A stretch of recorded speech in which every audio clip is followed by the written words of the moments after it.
This has been a weekend at the Texas Motorplex and the Lucas Oil Drag Racing Series event that's featured a little bit of everything.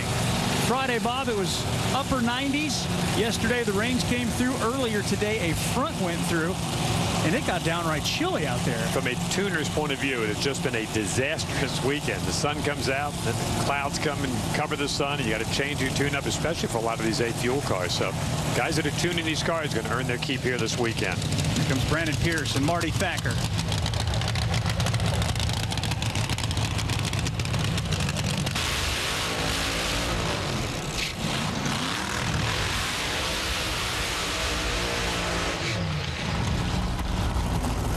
Let's take a look and see what the current weather conditions are like for the tuners that have been scratching their head, as you mentioned, all weekend long. A very comfortable 74 degrees. That's very unseasonable for Dallas, Texas this time of year. And the water grains that started the day way up high in the 130s have come down. Basically, that means there's less moisture for these cars to burn through. There's more horsepower to be made. 2,000 feet, the density altitude a little bit higher than maybe some of these cars would like to see, especially the fuel-injected cars. But it's a very interesting matchups in the opening rounds. Jim Whiteley qualified in the one spot, got around James Thompson. Short field, he gets the bye run. Another Copeland running here, and he'll take on Buddy Domain. Very interesting story there we'll talk about. On the flip side, Shane Lawson and the Indy champ getting lane choice.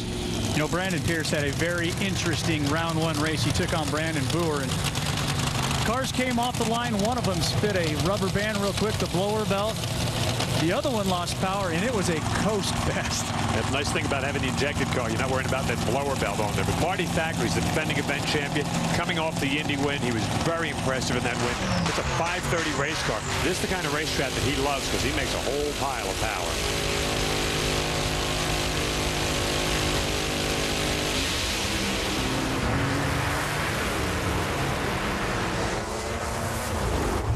Wow.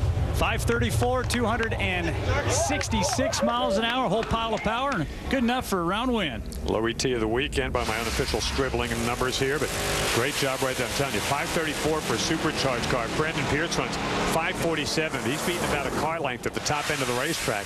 Brandon Pierce a little bit better out of the starting gate, but right now Marty Thacker, just a very solid race team right there. And it's going to take a very strong run to beat him. Let's wrap up the second round of Alcohol Funny Car. Mickey Farrow standing by with Lauren. Mickey, you just went low of the round, but it has been some wild weather this weekend. How are you handling this track?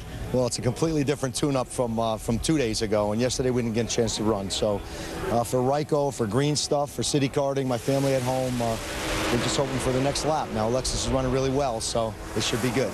Yes, she is. That is certainly worth noting. Normally, round one for the Lucas Oil cars comes on Saturday. Guys have all night to think about it, but not this weekend. They started round one earlier today, so the guys have at least adapted now, it seems like,